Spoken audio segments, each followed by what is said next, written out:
Alright, back at it again with another solo to master video, this time showing how we turned everything back from a pretty rough start, and through some pretty great macro knowledge, you know, we managed to pull it out together. And I don't want to spoil it, but almost, you know, we get into a pretty damn good position or situation. And I just want to show kind of how I led my team throughout this game and how we still managed, despite, you know, very unfortunate situation here at the very start with Horizon getting knocked instantly. So I'm trying to get, you know, a little bit of a pick here. Not paying too much attention to the map, but she's, you know, running away.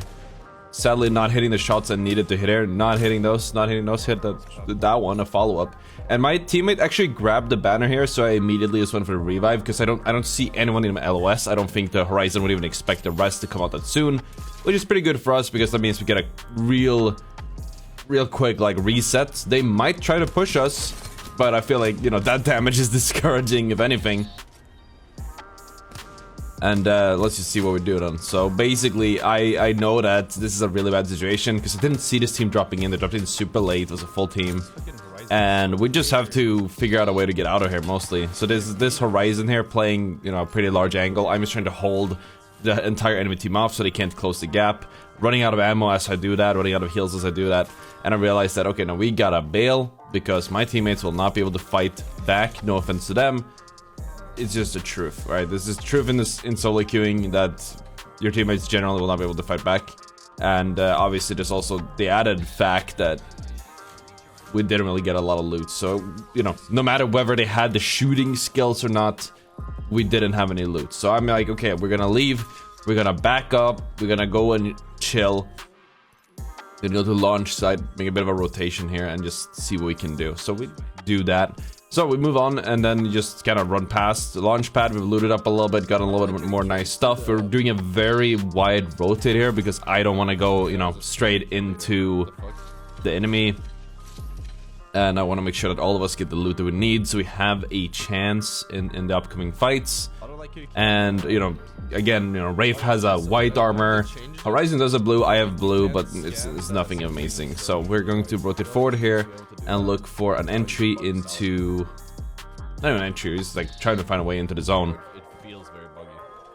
It appears that not many people dropped here, and honestly, in general, what I've learned from World's Edge Ranked is that people generally don't drop here in ranked. Like Launchpad Tree, I was actually super surprised to see an enemy team in Tree, because most people don't drop in Tree. There's no reason to go there. Doesn't really make much sense. The same usually goes for a Lava, Dome, like these very soft POIs, because there's no reason to go there. You don't have an incentive, like, unless you want to really stall out the game and you want to play for like very late game and get free positioning points. I mean, you know, it's top 14 already. Anyways, moving on. We're going to be making a decision here, so I was just stalling so you guys could understand my decision making here. As usual, we're gonna dive straight into it. I'm sipping forward here and I see this guy here. And I'm like, okay, so my teammates could follow me. I thought they were a bit closer, but I can't take the zipline. I called them over. Some decent damage on the Pathfinder, but not enough. I see he's white. I am aware about Wraith is white, but I'm like, okay, this guy's white. This and he's playing edge of the map. If a team plays edge of the map, generally speaking, they're not super good. Not very confident in their abilities or whatever. They're trying to get positioning, which means you can be very aggressive. I'm just putting damage down here, and I can really feel like this Pathfinder seems like an easy target. And as I hit that crack again, getting him down to like 70 red or something, I'm sending it. I don't know exactly where the rest of the team was. I assumed they were inside of mod, which, you know, was confirmed. They were. They shot me in the back. And I, you know, since I have a purple now, but I had a blue, and I want to push that advantage. Anyway, so decent damage here, playing the off angle, flanking the cost. They can't really see him. This guy was really bad. I'm sorry, man, but that was... he caught me and did like like 70 damage. It's just not enough, man. Which gives me the resets, which is pretty nice. I like getting a full reset here. A Phoenix is chilling. Only problem here is I'm not really looking around. We could get third partied. Again, there are very few teams playing edge, especially when it comes to, like, there are very few aggressive teams playing edge. But yeah, moving on. We do actually end up getting third partied by this guy here, and we hold him off with a little bit of damage in a bit, and I'm going to show you guys what we end up doing to deal with them. Actually was trying to approach this fight a little bit smarter. I was really trying to Well, I shouldn't say smart, I was just trying to ham-fist it, but I was trying to actually make this fight happen. I really was feeling myself, and feeling like we could make something happen if we just get an opening. So I'm trying to play a bit of a head glitch here, trying to like catch him out and whatever, but I'm not really getting the damage that I want. Oof. So it's not the easiest angle to hit. So then I found this little spot, which was pretty tricky. Sadly not hitting the shots I wanted, didn't get the opening I wanted. I had a space for like 3 shots. Now I know if I pick this again, they're going to be like triple manning it. I think I'd go for it anyways because because of my hubris, is that what you say?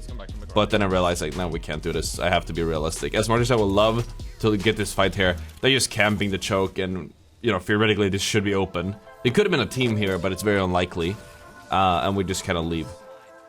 It's also a very drawn out fight at this point. That must have gone on for like minutes if you count the first team. And yeah, third party actually seemed to come in to bully them in the back now.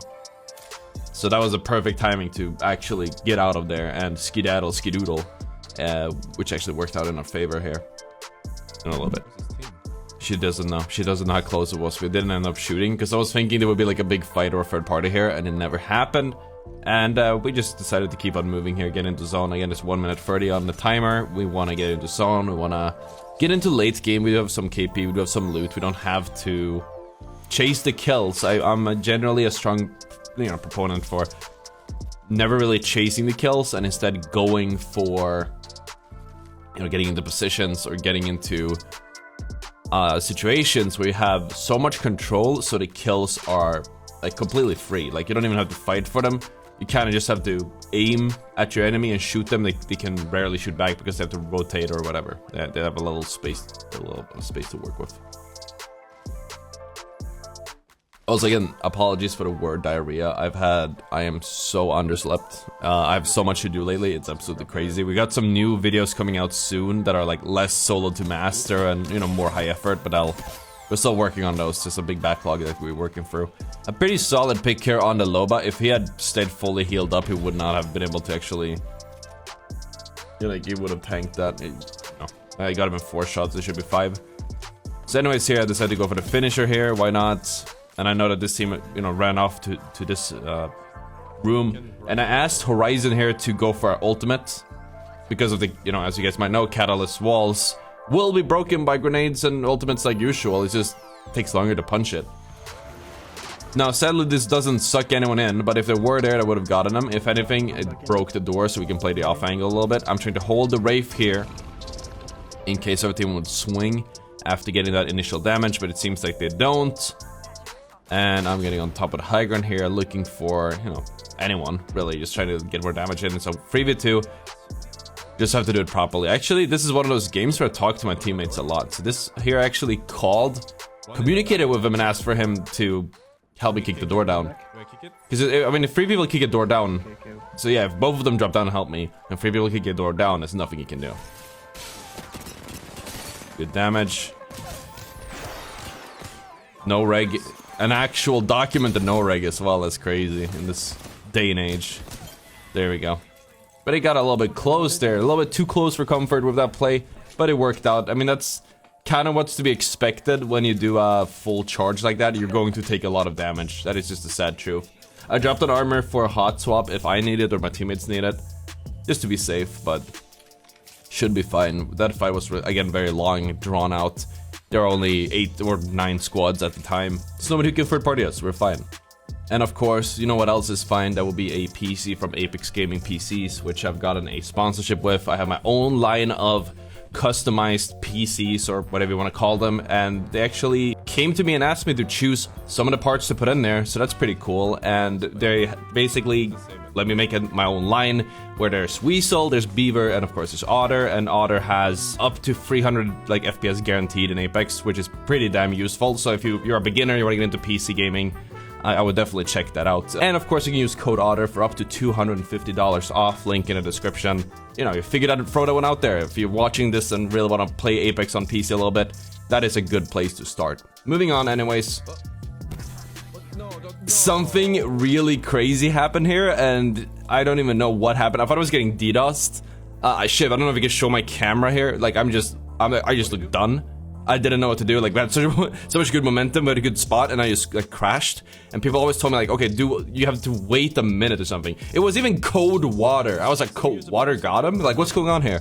But yeah, no, I just went straight back in and it was fine. Apparently, I was the only one on my team to crash, which we've had stuff like that happen before, and I have no idea why that happens. It's incredibly strange. So the zone is closed a little bit. There are 8 squads. Something I mentioned in the previous video, which I guess I'll add a link to that later after this one. I noticed that in Diamond recently, a lot of teams, they play really slow, really passive, and they just really don't want to show themselves, like up until the very late game. Which makes sense. That seems to be the way to counter Platinum and the way to counter or get into this rank recently. Or rather, yeah, it's the way you get into Diamond, and historically has been the way you get into Diamond. But anyways, I'm switching up here. I'm going R9 bow check, which I've said before is a pretty good combo. And again, I don't exactly know where this pulls, but I do know that this is a pretty solid spot. We have full control. We've cleared our back here. We know that there are no teams coming up, so I'm just chilling here a little bit, taking the high ground, trying to put my bow check to use. Again, top 7. We need to eliminate all the teams in the back. A lot of teams will want to walk up on us, especially from No Name Overlook or Fragment or whatever. This area in particular. So I basically go up on this head glitch. Again, you can see this is outside of the zone, but it is a good place to be.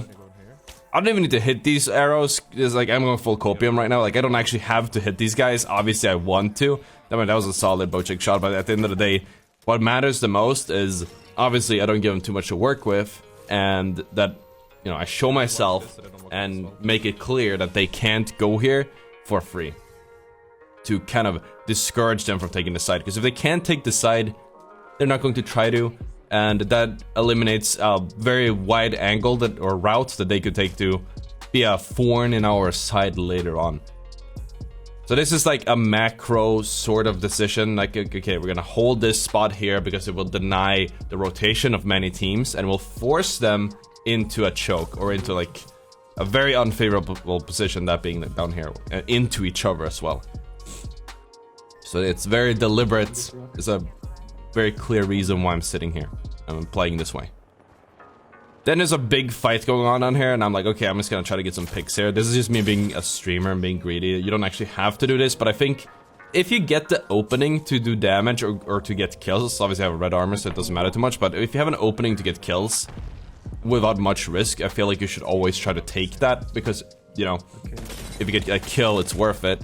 It's all about game sense, obviously. You need to be able to identify that you can get kills without risking anything, but those opportunities happen all the time in games, and if you can, again, identify them, you'll be able to get kills, you'll be able to get loot. Like, you can turn the game in your favor without even noticing it.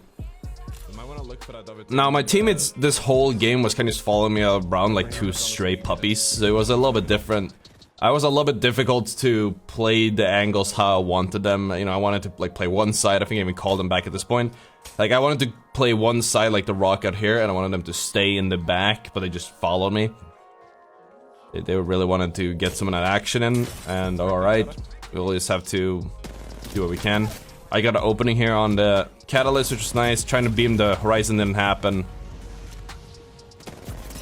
DT coming in clutch. The Bangalore doesn't know I have a digital threat, I guess. This is a really good ultimate though. Obviously, he can't decide how it's gonna pull, but this could have gotten me killed very easily. Anyways, this is a top 3 situation, and it was incredibly frustrating as well, so I'm really, you know, excited to show you guys. It's just a very frustrating situation. I think everyone played it the best way. Now that we're going to look at it again, maybe I'll be able to spot an alternative way that we could have approached this, because it was not as clean as I would have hoped. And it's very difficult because, as I've covered, both of these teams have that rule in their head. I don't want to be the first one to fight. We're gonna get third party and lose. So they just do everything in their power to sit on the edge and never fight, which almost makes it so like they're trying to avoid being third partied so much that it costs them the game. where sometimes you just have to try to make an engagement or make something happen. Sometimes you just need to play for second, so you're not playing for third. Like, obviously there's a lot of factors that lead into it, but, you know, keep it in mind. Not my best bow check shots, but just hold on now. It's gonna get pretty spicy in a little bit. I was thinking about actually clipping this part because it was pretty spicy. But what I spotted here was a good example of what I was talking about. This entire team is just sitting behind one lone rampart shield. They must have been there the whole time because I hadn't seen anything from them before. But then at the same time, we have the team playing the head glitch here on the left, kind of pressuring us, not letting us, you know, actually do anything. And we have kind of a good spot here, like a pretty solid position, generally speaking.